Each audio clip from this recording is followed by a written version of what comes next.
tumbuh melalui rasa sakit. Kadang kita nggak suka ya, kita kadang di gereja pun kita banyak bahas tentang kesehatan, tentang berkat, tentang sukacita. Tapi sebelum saya mau masuk ke sharing firman tema ini, baik next dulu. Kita mau sedikit bahas tentang apa yang udah sering diulangin juga di Bilangan 13 ayat 30 sampai 33. Ini tentang 12 pengintai Bapak Ibu. Saya bacain dulu ya. Lalu di depan Musa, Kaleb mencoba untuk menenangkan bangsa itu. Jadi ya ini kisahnya ada 12 pengintai, 10-nya bilang dia mengintai kota Kanaan, 12-nya lihat hal yang sama. Dia lihat kota Kanaan, terus ada raksasa, terus penuh susu madu. Pokoknya kota yang bagus lah, yang besar lah, dan yang Tuhan janjiin lah. Tapi ketika 12 itu balik, kita bisa baca Alkitab bahwa yang 10-nya bilang apa Bapak Ibu? Dia bilang, kotanya bagus sih, cuma banyak raksasa gede-gede. Kita kayak belalang bakal diinjak atau dimakan. Tapi kata Yosua dan Kaleb apa sebaliknya? Dia bilang kalau Tuhan udah janjiin tanah itu, Tuhan pasti akan memimpin kita untuk menang.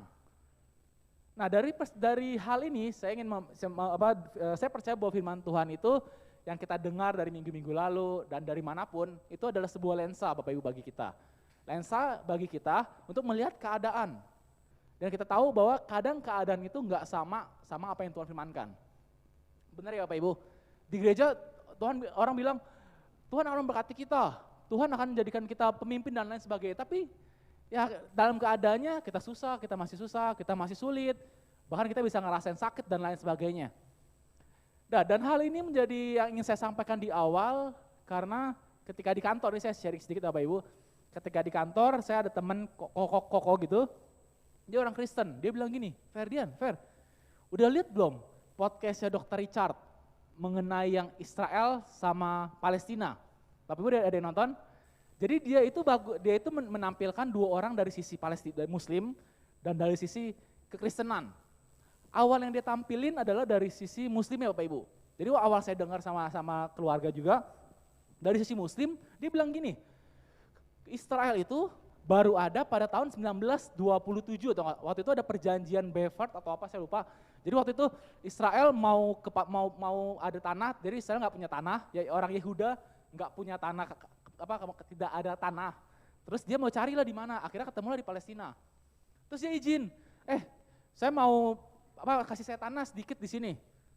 Nah terus akhirnya ya ada perang dan lain-lain, akhirnya karena Israel itu backingannya orang-orang yang beruang di Inggris, jadi ya akhirnya Israel dikasih lah tanah di Palestina. Waktu saya mikir, Fer, Israel tuh baru ada 1927, tapi di Alkitab bilang udah lama. Karena saya nggak tahu sejarah aja, saya mikir, masa sih? Terus saya dengar, iya benar juga. Ini gimana nih? Israel baru ada 1927, tapi di Alkitab bilang udah lama.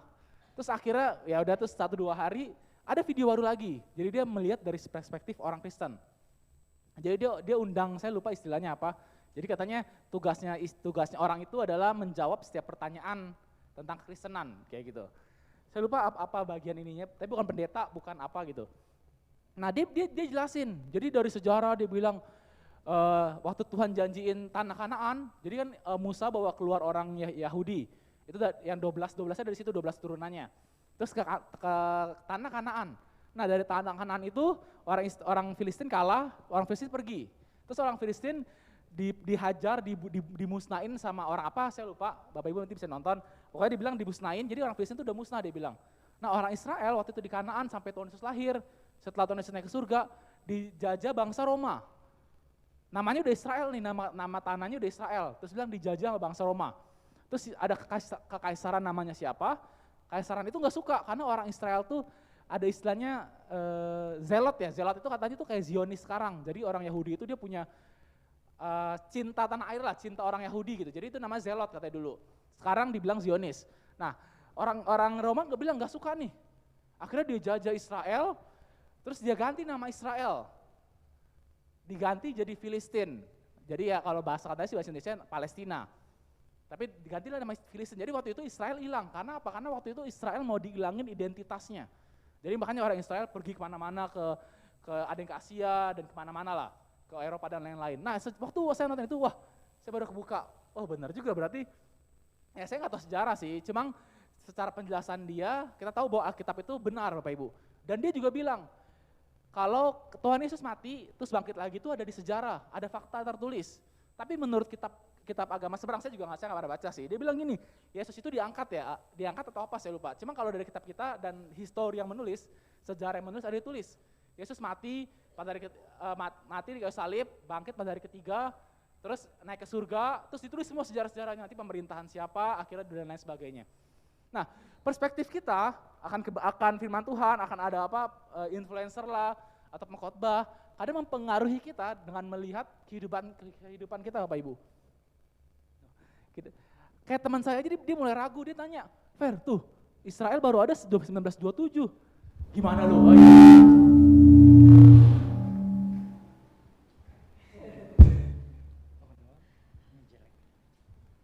Tes.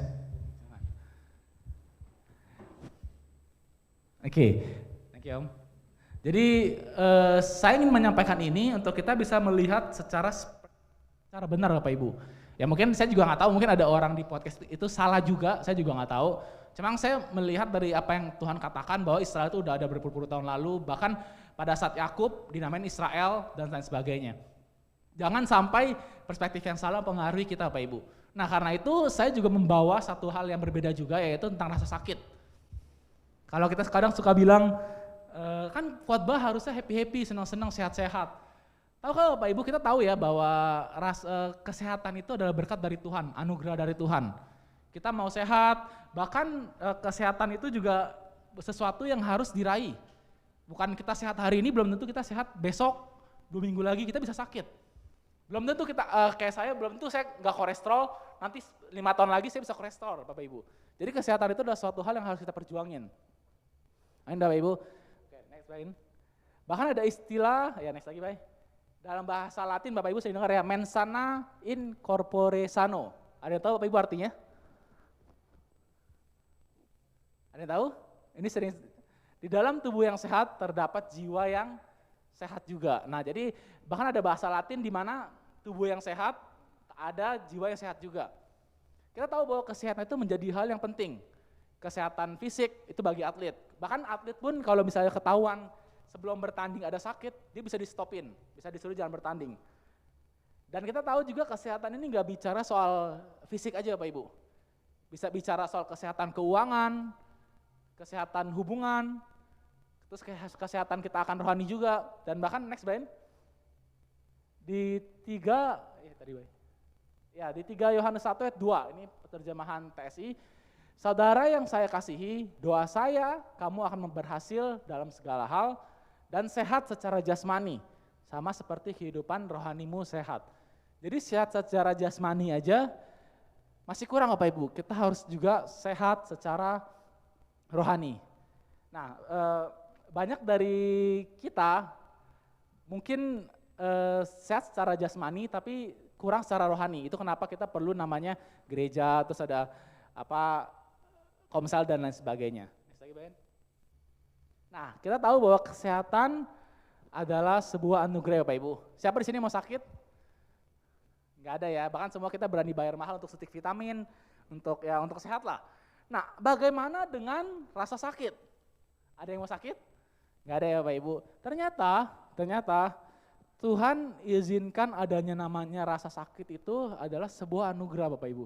Bapak Ibu pernah ya, coba Bapak Ibu bayangin ketika lagi masak air terus Bapak Ibu nggak sengaja pegang besinya kelamaan, misalnya lagi ngobrol, terus tiba-tiba nggak ada rasa sakit, Bapak Ibu lupa, tiba-tiba tangan Bapak Ibu bisa matang di air dan sebagainya. Ternyata Bapak Ibu rasa sakit itu adalah sebuah anugerah. Kita bisa belajar dari beberapa hal dari rasa sakit kita.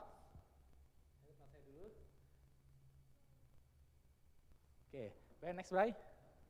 Nah, rasa sakit itu berhubungan dengan hal yang tidak enak. Di sini rasa sakit ini bukan berarti kita jatuh atau kita kena sakit kanker atau apa, bukan. Rasa sakit di sini itu bisa bicara soal kondisi kita, kelemahan kita, rasa stres kita, mungkin sakit secara mungkin jasmani kita sehat, tapi kita mungkin sakit secara disakitin orang, secara emosional. Dan Bapak Ibu tahu bahwa ada psikolog zaman dulu bilang gini, orang yang sulit disembuhkan adalah orang yang nggak tahu kalau dia sakit. orang yang nggak merasa dia sakit. Jadi bukan sakit fisik yang serem. Ternyata sakit secara rohani, sakit secara yang kita bahkan nggak sadar, secara jiwa itu yang lebih serem Bapak Ibu. Oke, next lah, Brian. Nah, ternyata rasa sakit itu memberikan beberapa hal bantuan untuk kita Bapak Ibu. Tuhan izinkan rasa sakit itu ada untuk memberikan kita sinyal atau pesan. Ini bukan dalam jasmani kehidupan aja, ini berhubungan dengan juga tentang keuangan kita, tentang hubungan kita. Bisa aja ketika kita merasa sakit, misalnya kita ada usaha atau kita kerja, kita di PHK, itu kan rasa sakit tuh buat kita. Mungkin Tuhan lagi kasih kita sinyal sesuatu. Entah itu Tuhan untuk kita untuk belajar berserah, atau mungkin ada sakit tentang hubungan kita, tentang pasangan. Mungkin pacar gitu. Misalkan saya belum punya istri, misalnya pacar misalnya bilang, kok kayak hubungan kita flat ya atau apa, mungkin kurang komunikasi dan lain sebagainya. Nah, banyak hal di hidup kita itu sebenarnya ketika ada suatu masalah, mungkin rasa sakit atau mungkin istilah pain sih, kayak rasa nggak enak. Nah, itu mungkin adalah tanda dari Tuhan ada sesuatu yang harus kita beresin Bapak Ibu. Mungkin dalam hubungan kita dengan anak juga, hubungan kita dengan orang tua dan lain sebagainya, dengan sekitar kita juga. Jadi rasa sakit itu Tuhan izinkan ada sebagai tanda untuk kita tahu bahwa ada suatu hal yang harus kita benerin. Bukan buat kita pasrah, bukan buat kita kecewa atau lemas dan lain sebagainya Bapak Ibu. Jadi saya mau kasih poin pertama bahwa tumbuh bersama rasa sakit itu adalah kita harus tahu perspektifnya Tuhan, bahwa Tuhan mau kita sehat. Alkitab bilang Tuhan mau kita produktif, Tuhan mau ciptaannya produktif. Tapi Tuhan izinkan kita untuk sakit, untuk capek. Tuhan bilang, udah cukup istirahat dulu. Udah cukup benerin dulu, jangan banyak pelayanan, benerin dulu keluarga kamu. Mungkin Tuhan juga bilang, itu orang tuh sakit, itu jengukin dulu, dia butuh kamu. Mungkin Tuhan memberikan sinyal-sinyal, tapi banyak kita ngambilnya salah. Kita malah bilang, kok Tuhan jahat sih? Tuhan kenapa kayak begini dan lain sebagainya Bapak Ibu. Jadi ingat bahwa rasa sakit itu dalam kehidupan manusia kita nggak pernah rasain sakit. Bapak Ibu mungkin ada yang pernah ngerasain sakit, selalu sehat-sehat. Ada orang hina, masih ketawa-ketawa, maksudnya ada kejadian apapun masih santai-santai. Enggak ya Bapak Ibu ya, saya rasa kita alamin semua proses dalam hidup kita. Oke, next Brian.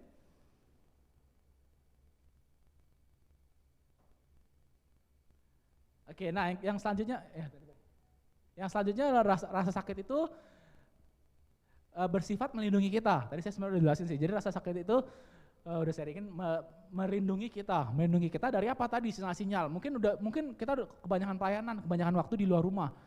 Tiba-tiba misalnya istri ya atau anak bilang, "Pak, jangan banyak di rumah, banyak di luar dong." Atau ada sakit dan lain sebagainya, Tuhan izinkan untuk kita bisa di rumah.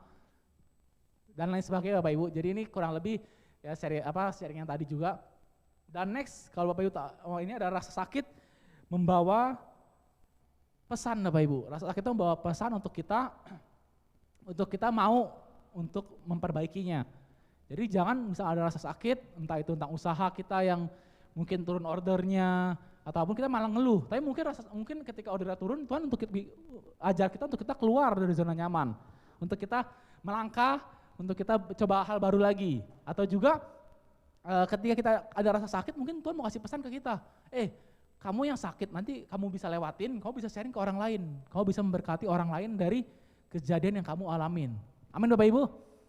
Jadi bertumbuh dengan rasa sakit itu, saya rasa sakit itu gak bisa kita jauhin dari kekristenan juga. Walaupun mungkin Tuhan bilang bahwa kita anak Tuhan, ya Tuhan akan berkatin kita, akan lindungin kita. Tapi kita suka kadang gak merasa.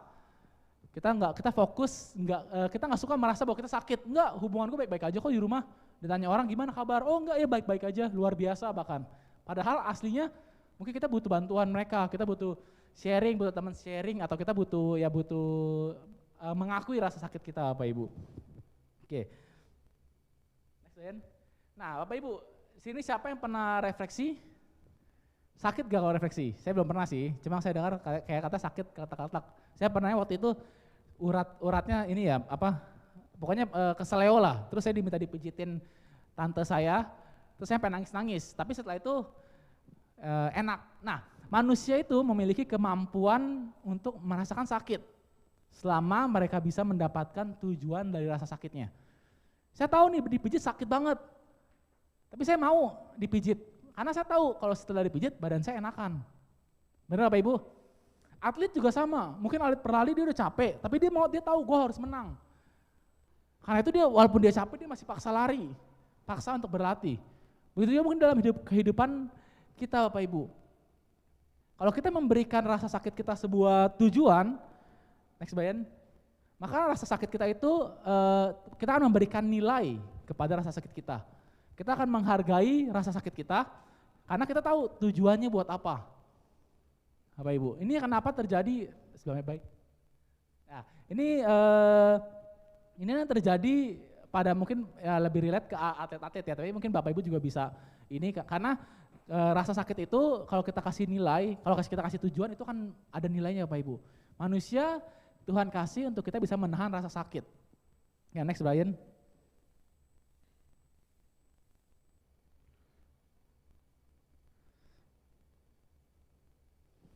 Bahkan kita tahu istilah no pain no gain ya Bapak Ibu.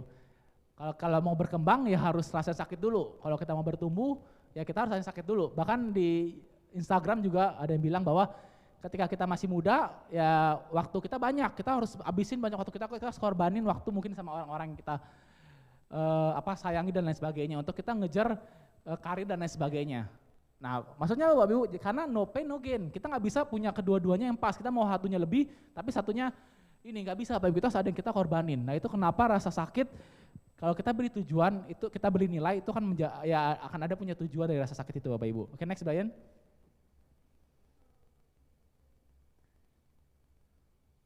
Nah ternyata di Matius 16 ayat 21 sampai 24 pun ada yang terjadi seperti ini. Sejak waktu itu Yesus mulai menyatakan kepada murid-muridnya bahwa ia harus pergi ke Yerusalem dan menanggung banyak penderitaan dari pihak tua-tua, imam-imam, kepala dan ahli-ahli Taurat, lalu dibunuh dan dibangkitkan pada hari ketiga. Ayat 22, tetapi Petrus menarik Yesus ke samping dan menegur dia katanya, Tuhan kiranya Allah menjauhkan hal itu sekali-kali takkan menimpa engkau. Maka Yesus berpaling dan berkata kepada Petrus, enyalah iblis, engkau suatu batu sandungan bagiku, sebab engkau bukan memikirkan apa yang dipikirkan Allah, melainkan apa yang dipikirkan manusia. Lalu Yesus berkata kepada murid-muridnya, setiap orang yang mau mengikut aku, ya harus menyangkal dirinya, memikul salib dan mengikut aku. Nah, dan ini kita tahu bahwa kalau kita jadi orang anak Tuhan pun, Tuhan mau bilang gini, lu kira ketika lu ikut gua, lu bakal banyak duit, maksudnya bakal sehat-sehat aja. Enggak Bapak Ibu, bahkan Tuhan bilang apa, kita juga akan merasain sakitnya. Kita mungkin akan dijauhin orang-orang kalau kita selalu lakuin hal yang benar, mungkin kita bisa dijauhin orang. Mungkin kita bakal ngerasain dikecewain juga. Dan lain sebagainya Bapak Ibu. Jadi Tuhan mau bilang di sini bahwa rasa sakit itu adalah bagian dari kekristenan. Jadi bukannya ikut Tuhan itu sama happy-happy doang, tapi rasa sakit itu adalah bagian dari kekristenan. Cuma gimana cara kita memandang rasa sakit itu, kita tahu bahwa Tuhan lagi kirimin kita sinyal nih. Buat kita memperbaiki rasa sakit itu dan menjadi hal yang indah, menjadi berkat Bapak Ibu. Yang next lagi Brian, dan di Lukas juga bilang, di versi TSI-nya, karena beratnya penderitaan Yesus, dia semakin sungguh-sungguh berdoa sampai mengeluarkan keringat, seperti darah yang menetes ke tanah. Nah, Tuhan Yesus, dia berani menahan rasa sakitnya. Bapak Ibu bahkan bisa baca bahwa sampai keringatnya menjadi darah. Tuhan Yesus rela untuk menahan rasa sakitnya untuk tujuan yang jelas. Apa Bapak Ibu? Untuk menebus dosa kita. Dan mungkin yang kita alamin bukan rasa sakit seperti ini ya Bapak Ibu, lebay kayak ibaratnya sampai keringat darah, yaitu Tuhan Yesus. Mungkin rasa sakit kita hal yang lain. Mungkin tentang keuangan kita yang sekarang, ada banyak cicilan tapi yang masuk dikit, nah itu bisa jadi ada rasa sakit. Mungkin kita harus sembuhin dengan cara apa? Kita mulai membudgeting, mulai mempertahankan yang kita bisa mau apa, mulai kurang-kurangin yang kita perluin aja.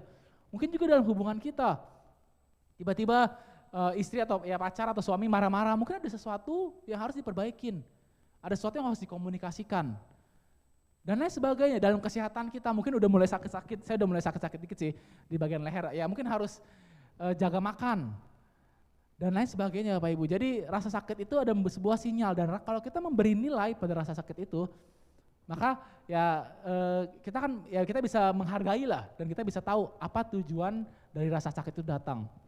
Ibu, seperti Tuhan yang rela untuk menahan rasa sakitnya. Mungkin kalau orang bilang, apa yang iblis lakuin? Kan ada orang bilang nanya, apakah iblis ledek-ledekin, mampus lu, kasihan di lu? Enggak.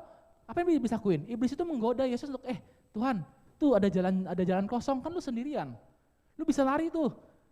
Sembunyi aja lari, ngapain lu diem-diem aja ketahuan. Iblis tuh bukan bilang, oh mampus lu, kasihan di lu. Enggak, iblis tahu kalau dia mati di kayu salib, manusia akan tertebus. Iblis godain.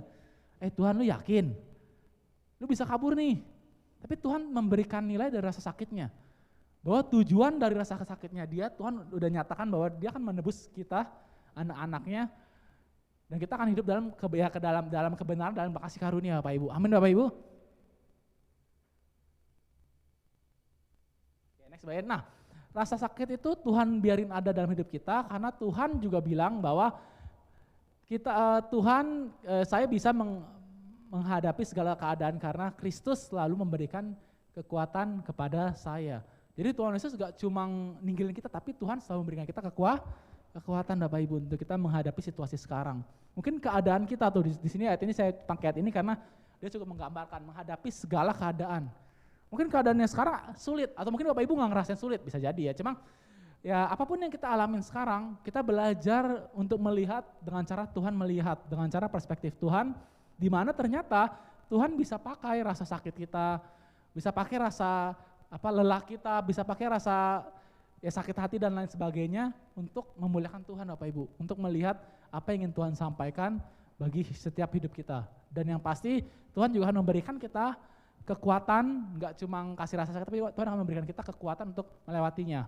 Mungkin Bapak Ibu ada yang kehilangan keluarga karena mungkin ya COVID atau sakit apapun, tapi percaya deh, mungkin ada kehilangan orang tua dan lain sebagainya, tapi percaya bahwa Tuhan ada rancangan yang luar biasa untuk setiap kita. Amin Bapak Ibu. Jadi saya udah selesai, gak lama, saya cuma mau mengingatin lagi bahwa segala yang kita alamin mungkin ada yang gak enak, ada yang enak, tapi ingat Bapak Ibu, kalau yang gak enak itu juga mungkin Tuhan lagi ingetin kita. Itu coba waktu sama keluarga, atau itu coba lebih semangat lagi. Atau mungkin Tuhan ingetin kita, sono sharing ke teman kamu tuh, kamu udah ngalamin ini dan kamu bisa melaluinya. Jadi biarkanlah rasa sakit itu membuat kita tumbuh dalam pengenalan akan Tuhan, tumbuh dalam kedewasaan kita secara rohani, dan kita bisa menjadi berkat bagi sekitar kita. Jangan biarkan rasa sakit itu malah menuduh kita, malah bilang, kayak karena gue bikin dosa ini deh, mungkin karena gue habis berbuat ini deh, dan sebagainya. Jadi Bapak Ibu, jadi rasa sakit itu Tuhan izinkan datang untuk kita bisa tahu ada masalah yang harus kita benerin dalam hidup kita Bapak Ibu. Jadi sharing saya udah selesai sampai situ aja. Kita beri tepuk tangan untuk Tuhan. Yang bagus. Thank you Ferdian. Saudara-saudara, iya. Jadi saya mau rangkum aja. Sakit, pain. Kalau lebih Inggrisnya lebih enak pain ya. Nah, Anda harus tahu bahwa ya sakit bukan datang dari Tuhan gitu ya. Tapi banyak hal, tapi kalau yang datang dari Tuhan itu kelemahan kita. Misalkan Anda kalau pegang benda yang terlalu panas lebih daripada 40 derajat, Anda udah nggak tahan gitu. Nah itu kelemahan, tujuannya untuk mempertahankan kita supaya kita jangan, karena tubuh kita nggak tahan dengan hal-hal seperti itu, keterbatasan saudara. Tetapi kalau pain itu atau sakit yang lain bukan dari Tuhan, kadang datang dari kebodohan kita, kadang dari orang lain, kadang dari dunia yang sudah jatuh ya. Tetapi Anda ngelihat tadi bahwa Tuhan bisa menggunakan rasa sakit itu, pengalaman yang gak enak itu untuk membawa kebaikan. Kuncinya di mana? Tadi di bilangan udah kita lihat. Sekarang kita lihat bilangan 14 yang tadi Ferdian juga kasih unjuk, bilangan 14 ayat 8 gitu. Coba kasih unjuk iya Brian, bilangan 14 ayat 8 bisa enggak? Nah, bilangan 14 ayat 8 saudara-saudari. Jadi tadi kita pakai bilangan 14 ayat 3, sekarang bilangan 14 ayat 8, iya, Anda punya Alkitab, bilangan 14, bentar ya,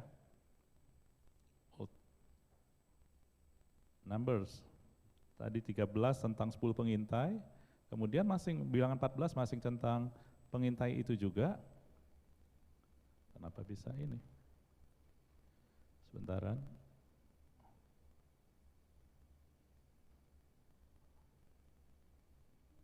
Ada?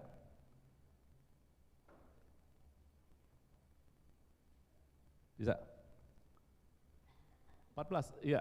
Udah cukup nggak Pak di sini? Mana? Ayat 8-nya. Oke. Bahasa Indonesia bisa nggak? Dari Bible aja. Soalnya ini yang terjemahan bahasa bebas saudara. Kalau Tuhan senang dengan kita, tapi bahasa Indonesianya ada kata yang lebih tepat, gitu ya.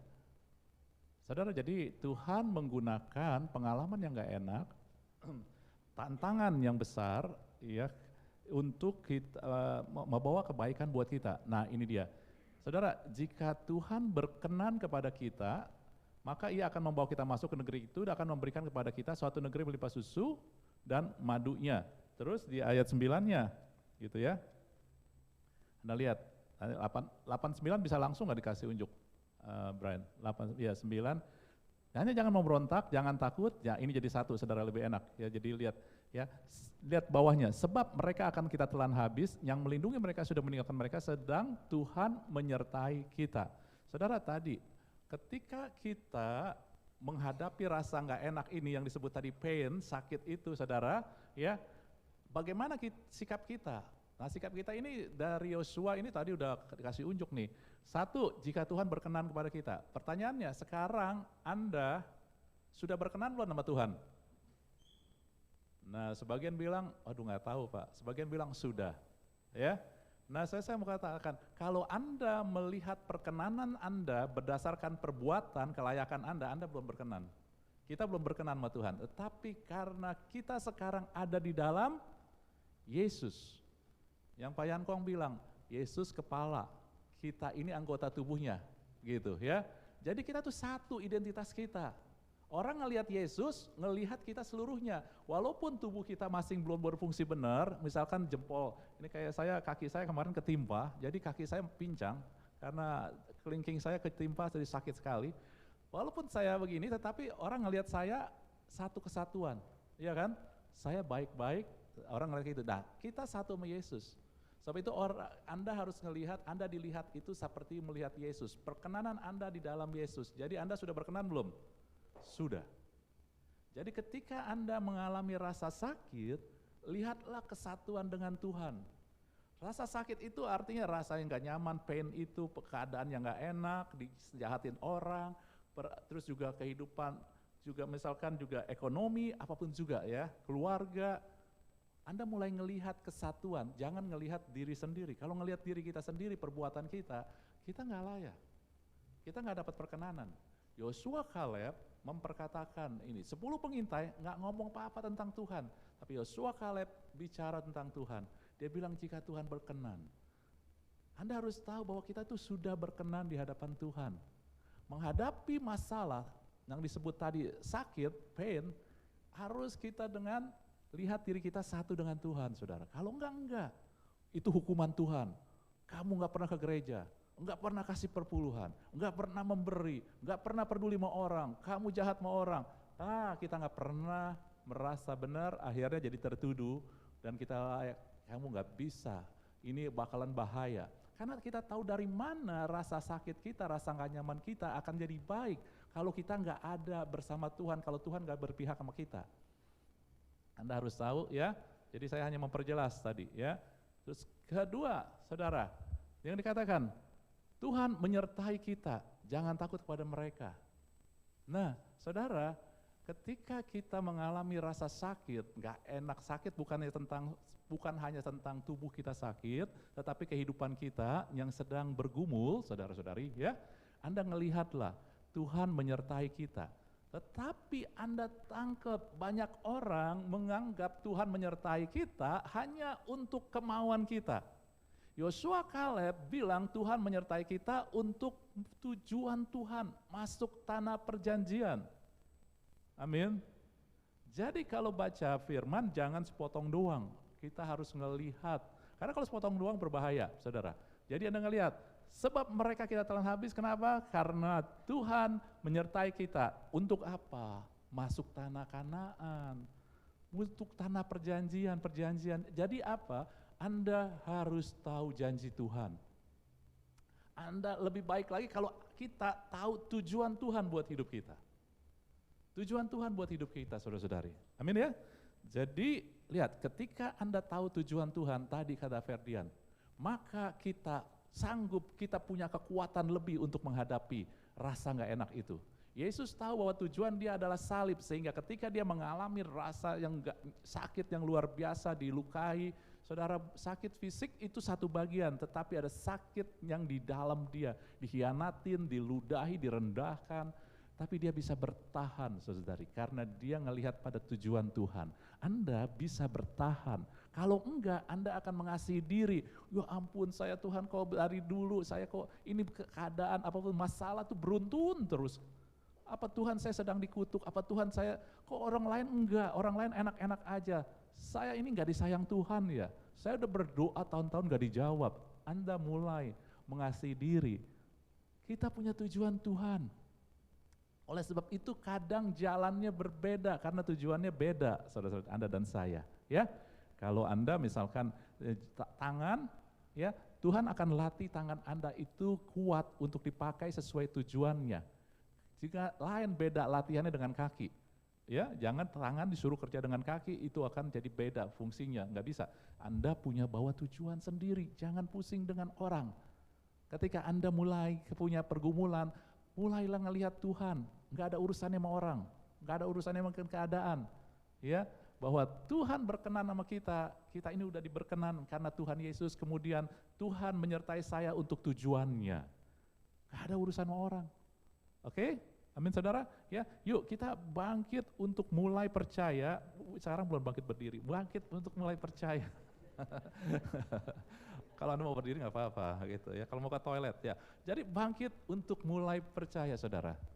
Ya, jadi ketujuan kita datang ibadah bukan hanya untuk sekedar ketemu, datang minggu ritual, tetapi untuk menguatkan kita. Banyak sekali pola pikir kita salah, saudara, dan untuk itu kita harus perbaikin. 10 pengintai punya pola pikir salah. Mereka nggak mau menghadapi kesulitan. Yosua nggak fokus pada kesulitan. Dia fokus pada penyertaan Tuhan dan janji Tuhan. Saudara, 10 pengintai fokus pada kesulitan. Anda juga jangan pulang karena dengar firman hari ini kata Ferdian, kesulitan itu going to pain. Ya, jadi apa itu? Bertumbuh dengan kesulitan. Anda pikir saya harus sulit. Jangan fokus pada kesulitan, gitu ya.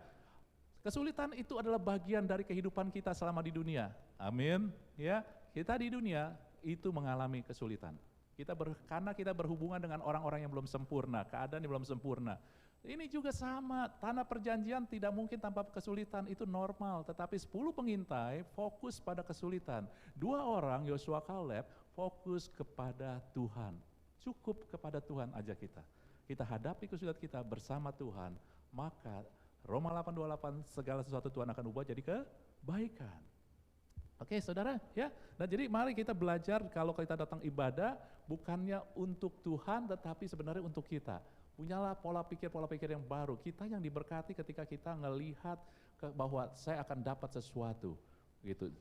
Saudara, ketika Anda mau dapat sesuatu, misalkan begini, Anda datang ke suatu pertemuan, ketemu seseorang, Anda datang ketemu seorang pribadi, Anda tahu Anda akan diberkati sama dia, Anda pasti datang kan? Ya, terus lalu Anda datang dengan apa gimana? Asal-asalan? Atau Anda udah persiapkan diri, pakai baju yang layak, gitu ya.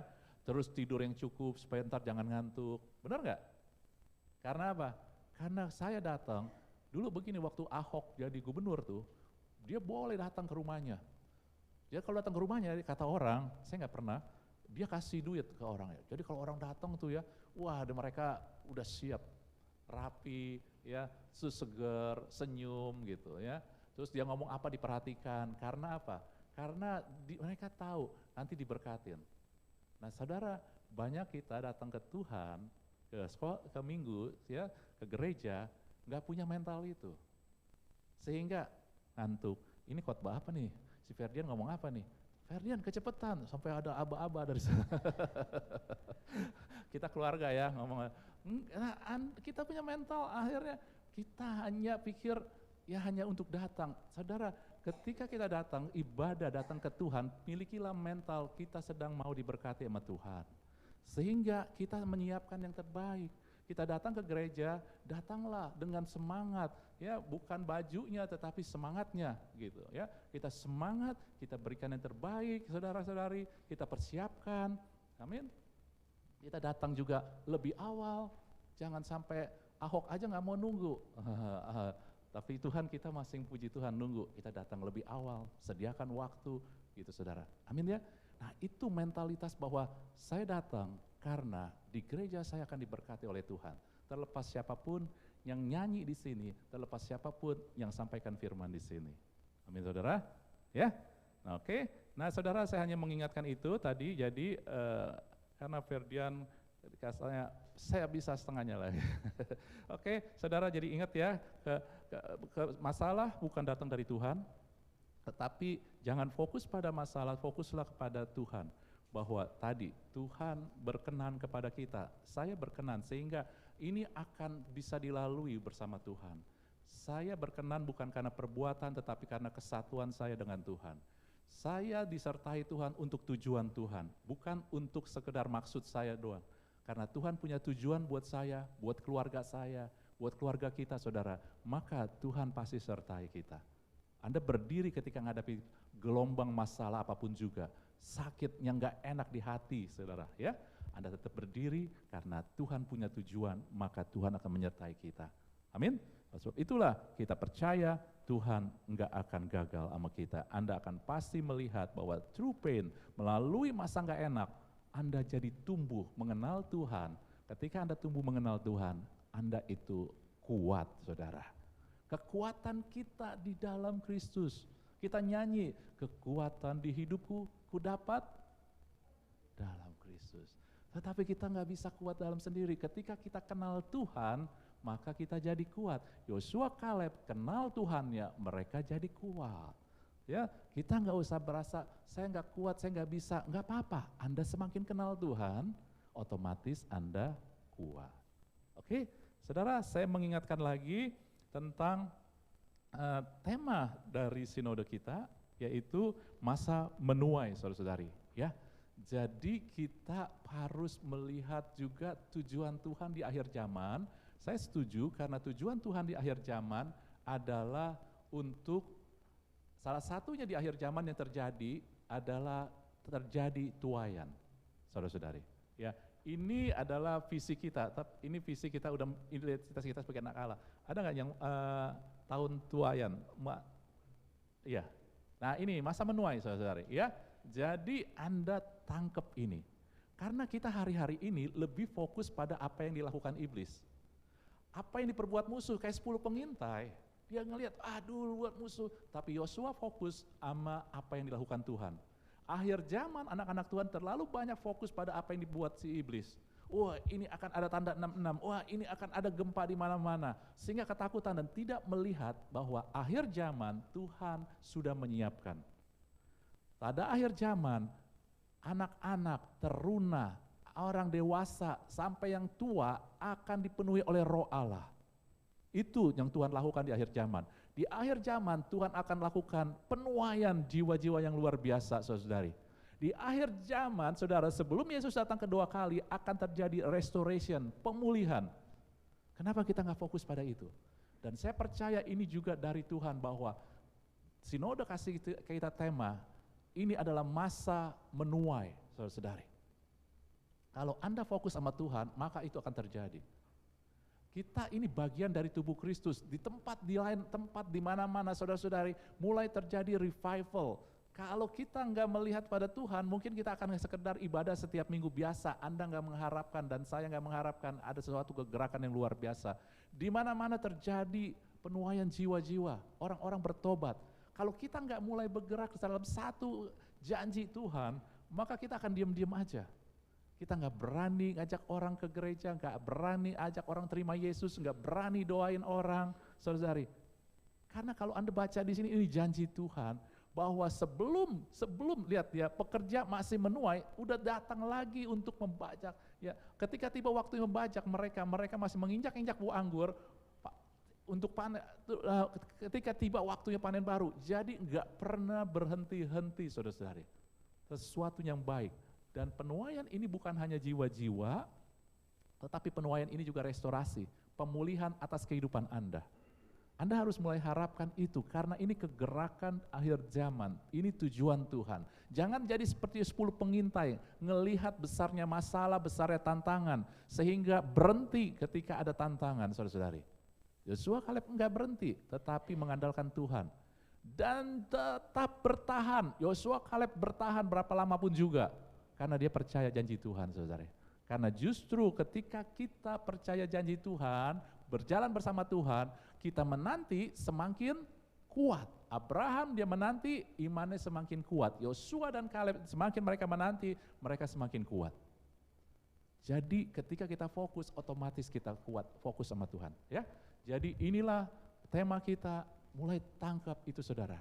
Mulai beritakan Injil, mulai doain orang, mulai juga ajak orang untuk terima Yesus. Dan juga mulai percaya Anda dan saya juga diberikan tuaian dalam arti pemulihan hidup kita, keluarga Anda. Dan juga secara ekonomi, finansial, secara kesehatan, Tuhan mau berikan semua itu. Amin. Anda tangkap ya?